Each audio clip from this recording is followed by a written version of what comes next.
Hi guys, I'm back at the 3-bed end terrace house in Castle Northwich.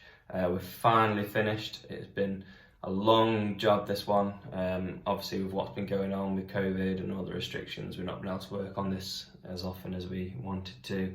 I think we started it in February, maybe even late January.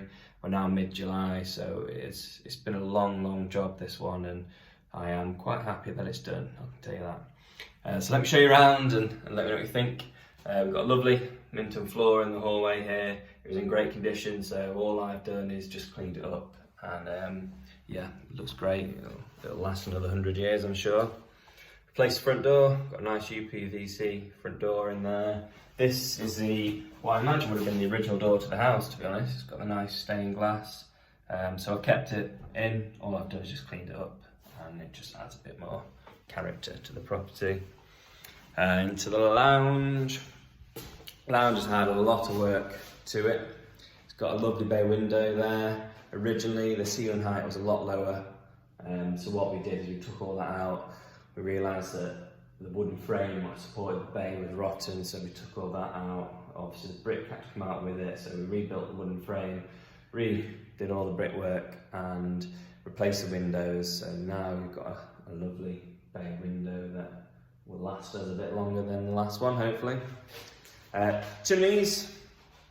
So I may have told you in my last video, they took the chimneys out down here, left them up there upstairs, and they didn't support them at all. So they were making this wall bow a little bit. So built the chimneys back up again.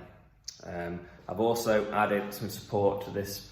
Well, it was originally a wooden beam here. We boxed it in now, and I've put 2 pillars either side just to give it a bit of extra support, because I wasn't too happy with it being on a single skin brick wall there. It just didn't seem right to me. So another chimney gone in here again to support the weight of that chimney further up, and hopefully to shore it all up. We had a big window in there, so I've taken that out. It was only about 2 courses. I took it down and then put the window in. Obviously got the glass panels at the side and at the top there, and it just lets so much more light in and gives you better access to your patio straight from your lounge.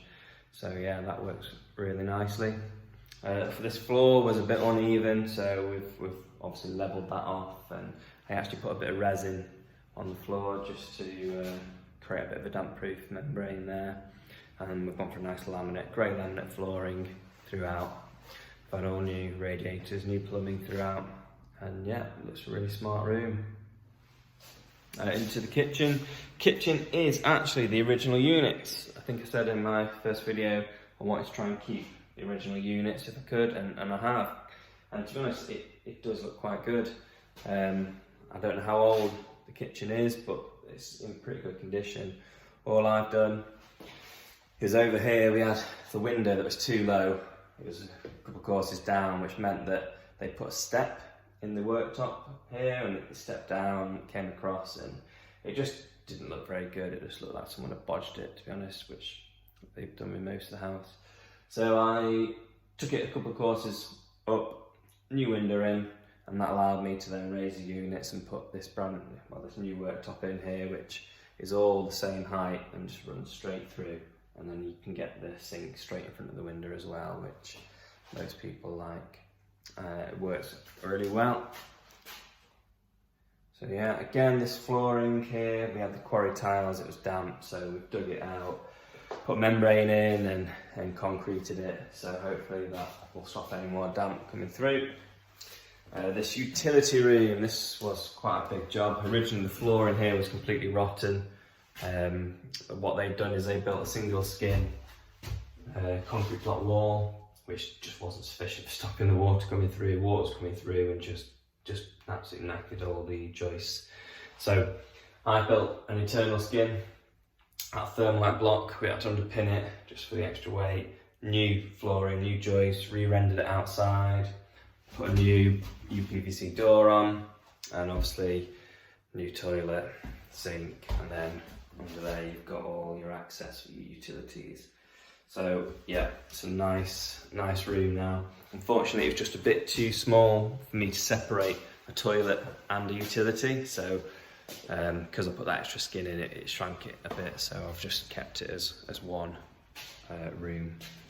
And then I'll show you outside before we go upstairs.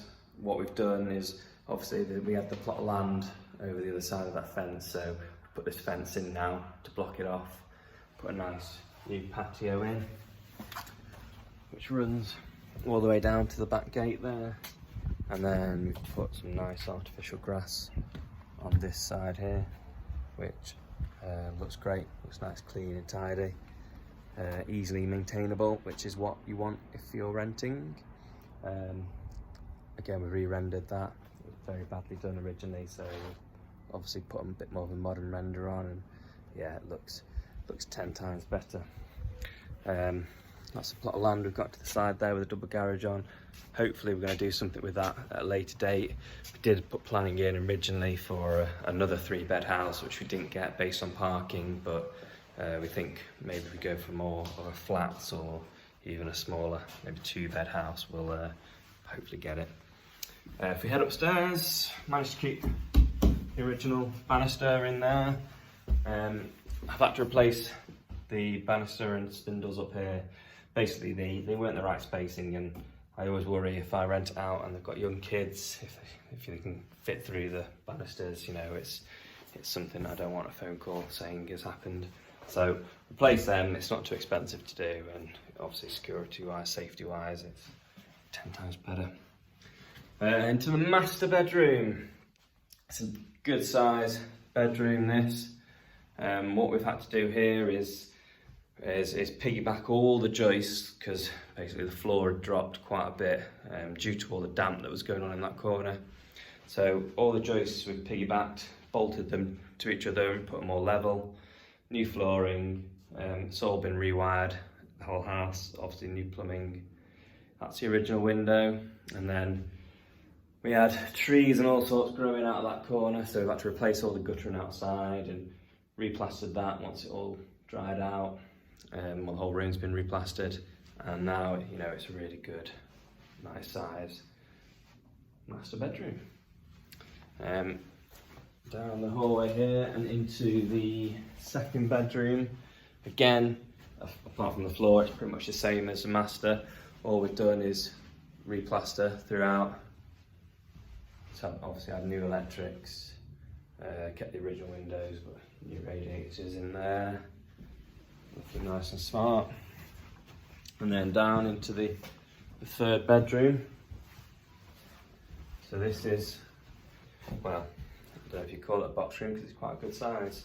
Again, what we've had to do here is take a lot of the plaster off because it was pretty knackered. Replaster. Obviously it's rewired, new plumbing, and yeah, it's looking really smart. Into the bathroom. So the bathroom was one of them that I thought doesn't need too much work to it. It actually looks all right until we found the dry rot. So basically the dry rot had taken out pretty much most of the wall plate along the top there. It also taken out the lintel that was above that window.